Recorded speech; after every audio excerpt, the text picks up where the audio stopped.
Hey everybody, this is Kara Crossway Brindle here to talk about scarcity and mental health professionals.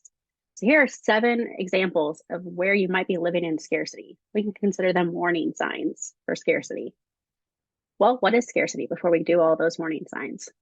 Scarcity means not enough, not enough clients, not enough money, not enough traction in the business. So we see this a lot with mental health professionals because we're small business owners as well. So maybe we're doing one of these 7 warning signs that tells us that we're not feeling quite comfortable and that scarcity might be driving. Number 1, you say yes to a client who's not a good fit. That's probably a really big sign of scarcity of I'm taking on clients that I can, I'm taking it because they called, I'm taking them because I have a slot. Maybe they're not a good fit or it's not something you're qualified to do, or it just doesn't feel like it's a cohesive therapeutic relationship. So that's one example of when scarcity might show up. Number 2, you schedule a client on your lunch break. Guilty. When I was in burnout, I was doing this all the time. I would just skip lunch to see more clients.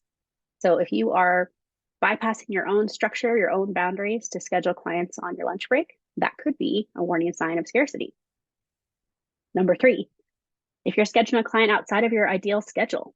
So maybe you've decided to take Fridays off, but you schedule a client at Friday at 3 because that's the time they said they could make work. That is also a potential not only for scarcity, but for burnout, is scheduling clients outside of the schedule you actually set for yourself as a business owner. Scarcity warning sign number 4. Do you feel uncomfortable when you see open slots in your calendar? I can relate to this one. There was a time where I felt this compulsion to fill the time, grab a new client, put someone in there, do something, track down old clients, like trying to fill the spot because that blank space on the calendar felt really uncomfortable. Scarcity warning sign number 5. Are you taking on more clients because you see a lighter load on your calendar? So maybe this week looks a little bit sparse, but next week's really full. Are you feeling compelled to bring on new clients, which would actually make you feel overworked in a couple of weeks when everyone's showing up for the regular schedule? This might show up during summer or a holiday break when the clients are just a little less apt to schedule therapy. Maybe they're on vacation or traveling. And so you feel this compulsion from scarcity to take on more. And now you're going to be overworked 2 weeks later when everyone shows back up. That could be a warning sign of scarcity. Number 6, you hesitate to increase your rates or to move to private pay only because you're worried that you'll lose clients. I hear this so much in my consults because people are trying to figure out how to work less, make more money. We are, in fact, business owners, right? So, how do we do that? Well, if we raise our rates or we move to private pay only, there's a big fear that we're going to lose a majority of our caseload or a big chunk of clients. And this could be a warning sign of scarcity as well.